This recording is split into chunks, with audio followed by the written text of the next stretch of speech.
Welcome back नाज़रीन। बात करेंगे अवामी एक्शन कमेटी को वजारत दाखिला ने जो है कल अदम तंजीम करार दे दिया है। 72 अफराद अवामी एक्शन कमेटी के गिरफ्तार कर लिए गए हैं। 9 जुलाई उन्होंने एहतजाज का कहा था। मुख्तलिफ कश्मीर के शहरों को अवामी एक्शन कमेटी की जानिब से बंद भी किया गया। एक करारदाद असम्बली से मंजूर की गई जिसमें 12 नशस्तों का मामला था।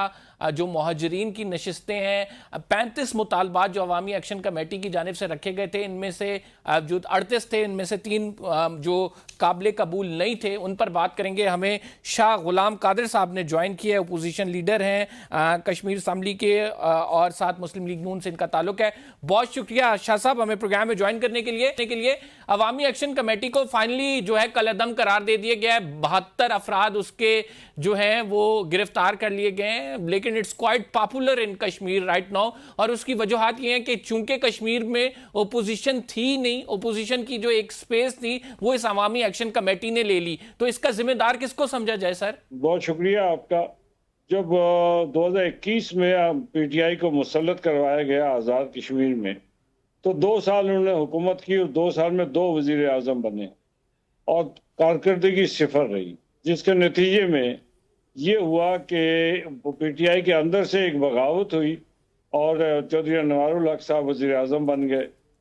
हमने भी उनको वोट दे दिया और पीपल्स पार्टी ने भी वोट दे दिया, तो एक अपोजिशन का वैक्यूम क्रिएट हो गया। उस वैक्यूम को भरने के लिए जो है उनके पास, हमारे पास तो जगह नहीं बची और हमने कोशिश भी की, लेकिन अवामी एक्शन कमेटी नाम की ये ताजरों की तंजीम जो है ये सामने आ गई और उनको फैसिलिटेशन इस तरह हो गई कि जी 3 रुपए की बिजली और 2000 रुपए मन आटा ये गवर्नमेंट ऑफ पाकिस्तान ने दे दी उनको। तो उन्होंने उसके बाद उस एक ताकत की शक्ल इख्तियार कर ली और वो शक्ल जो है वो चलते चलते वो एक तहरीक की शक्ल आ गई और 3 दफ़ा उनके साथ मुख्तलिफ मौज़ूआत पे गुफ्तगू हुई, मुज़ाकरात हुए, वो कामयाब भी हुए। आखिरी मरतबा ये हुआ कि 38 नुकात उन्होंने पेश किए। 38 नुकात में से मेरे हिसाब से 37 नुकात जो हैं वो तो काबिल अमल हो गए और उनमें प्रोग्रेस भी हो गया। एक मामला रहा महाजरीन की सीटों को ख़त्म करने का। तो जो आखिरी मीटिंग हुई, तो आखिरी मीटिंग में हमने उनसे सवाल किया, अच्छा ठीक है, अगर आपकी बात मान भी ली जाए कि जी हम महाजरीन की नशिस्तें ख़त्म कर दें, तो फिर ये 45 लाख की आबादी वाले खित्ते को रियासत का दर्जा तो रहेगा नहीं, इसलिए कि ये तो नुमाइंदगी करती है पूरी रियासत Jammu Kashmir including Indian occupied Kashmir, जो पाकिस्तान गवर्नमेंट का एक जो पॉलिसी है, और ये पॉलिसी जो है आज की नहीं है, 1948 से है। तो इस पॉलिसी को अगर तब्दील करना है तो उसकी जिम्मेदारी कौन लेगा, और आज़ाद कश्मीर में हुकूमत जो है वो उसका खतोखाल क्या होंगे। तो उन्होंने इस पे तो कोई जवाब नहीं दिया, बल्कि उन्होंने कहा जी आप ख़त्म करते हैं नहीं करते, अगर नहीं करते हैं तो हम तो एहतजाज पे जाएंगे। तो वो डायलॉग जो है वो करना नहीं चाहते थे। तो हमने फिर भी ये किया कि हमने कहा कि आइए ऑल पार्टीज कॉन्फ्रेंस कर लेते हैं, सिर्फ आप स्टेक होल्डर नहीं हैं, बाकी सियासी जमातें भी स्टेक होल्डर्स हैं। तो हमने जॉइंटली एक एपीसी बुलाई, उसमें उनको दावत दी, वो नहीं आए। और जब वो नहीं आए तो तमाम पार्टियों ने कहा कि जी ये ब्लैकमेलिंग और जत्थे की बुनियाद पे आप आइन में तरमीम नहीं कर सकते, और अगर किसी ने बात करनी है तो टेबल पे बात होगी। तो टेबल पे वो आने को आप तैयार नहीं थे।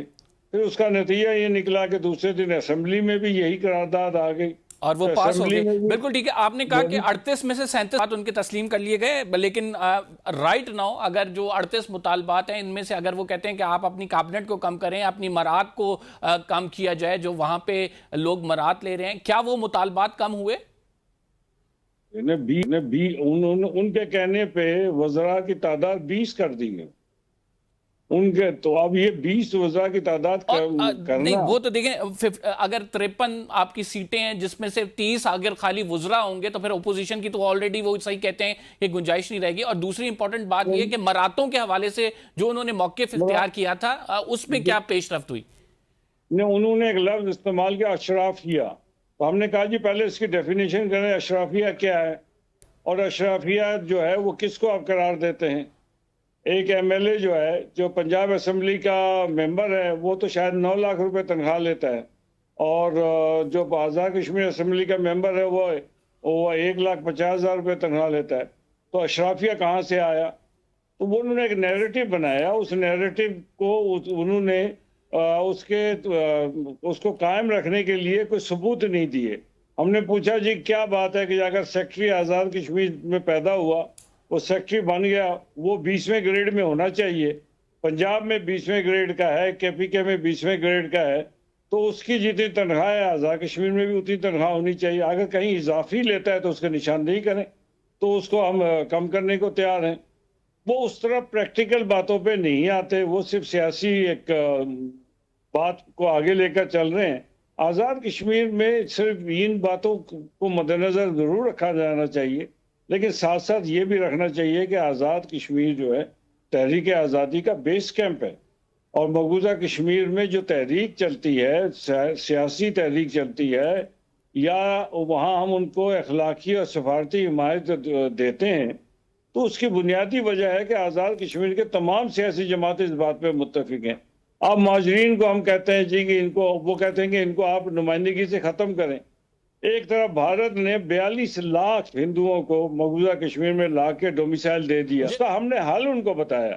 ہم نے کہا جی آپ اس طرح کریں کہ آپ انتخابات آئیں، انتخابات میں حصہ لیں، آپ اپنا نیریٹو لوگوں تک پہنچائیں، آپ کہیں کہ ہم اس بنیاد پہ الیکشن لڑ رہے ہیں، اور اگر آپ جیت کے آتے ہیں، آزاد کشمیر میں 33 سیٹیں ہیں، ہم نے کہا جی 33 میں سے 18 آپ لے جائیں، تو اس کے بعد آپ کو باقی لوگ بھی سپورٹ کریں گے کہ ٹھیک ہے جی، آزاد کشمیر کی میجورٹی جو ہے وہ یہ مطالبہ مانتی ہے اور یہ چاہتی ہے۔ اس طرح وہ جاتے نہیں ہیں۔ آپ اس کا پاپولیرٹی کا ایک موب ہے، موب تو کسی جگہ بھی ہو سکتا ہے، کیا موب کو فیصلہ کرنے کا اختیار دیا جا نہیں سکتا ہے؟ بالکل نہیں دیا جا سکتا، اور آپ کی بات یہ مناسب ہے کہ وہ اسمبلی میں آئیں اور پھر چینج کر دیں اگر ان کا یہ مطالبہ ہے، اور یہ جو ہے قانوناً طریقے سے ہی یہ چینج ہونا چاہیے، اور شہریوں کی جان و مال کو حفاظت میں رکھنا ریاست کی ذمہ داری ہے، اس وجہ سے انہوں نے کل عدم کر دیا اس کو۔ اب رائٹ ناؤ آپ کیا سمجھتے ہیں کہ 9 جون کیا ہوگا، اور آپ لوگ اس احتجاج کو اگر وہ فار ایگزامپل وہ احتجاج کرتے ہیں تو اس کو کیسے روکا جائے گا؟ لیکن نا یہ تو اب انتظامیہ کا کام ہے کہ یہ انتظامیہ اس کو کیسے روکتی ہے اور اس کو کیا طریقہ کار، یہ تو ہمارا کام نہیں ہے۔ یہ جب ہم نے لیول اس کا بڑھا دیا تھا، یہ پرابلم وہیں سے آئی۔ ابھی بھی اگر ان کو انتظامیہ کو فری ہینڈ دیا جائے، وہ لوکل سطح پہ ان کے ساتھ مذاکرات کر سکتے ہیں کہ ضرور، ہم نے کہا تھا کہ آپ آئیے مظفر آباد آئیں، آپ گارنٹی کریں کہ آپ پرامن رہیں گے، آپ بیٹھیں، آپ کو کوئی عرض کی بات آپ نہیں۔ کیا سمجھتے ہیں کہ لوگوں کی ان کو حمایت حاصل ہے، کوئی بڑا احتجاج کر سکیں گے وہ؟ ایک طبقے کی حمایت ضرور حاصل ہے، رف ریف جن کو ہم کہتے ہیں، ٹھیک ہے، جو دور کی نظر نہیں رکھتے۔ یہ آزاد کشمیر کا نظام تو ایک دن میں تو بنا نہیں ہے، جی جی اس کے لیے بڑی جدوجہد کرنی پڑی ہے، اور اس کے لیے ہمارے اکابرین نے بہت جدوجہد کی ہے۔ تو ایک دن میں ایک جتھے کے کہنے پہ ہم سارا نظامی تبادلہ کرتے ہیں، ایسا تو ممکن نہیں ہے۔ ٹھیک، لیکن بہت ہم بہت نے کہا کہ شکریہ۔ شاہ غلام قادر صاحب ہمارے ساتھ موجود تھے، اپنی رائے کر رہے تھے۔ عوامی ایکشن کمیٹی کو کل عدم قرار دیا جا چکا ہے۔ عوامی ایکشن کمیٹی نے اپنے کوئی مطالبات منانے تھے تو اس کا درست طریقہ یہ تھا کہ وہ اسمبلی میں آتے اور پھر اسمبلی میں آپ جو اپنے ڈیمانڈز ہیں ان کے مطابق وہ تبدیل کرتے۔ لیکن اگر صرف جھتوں کی سیاست ہوگی یا پھر ایسی سیاست ہوگی جس سے ریاست کو خوفزدہ کیا جائے، یہ کسی طور پر بھی قابل قبول نہیں ہو سکتا۔ قمبر سیدی کو اجازت دیجیے، اگلے پروگرام میں آپ سے ملاقات ہوگی۔ اللہ نگہبان۔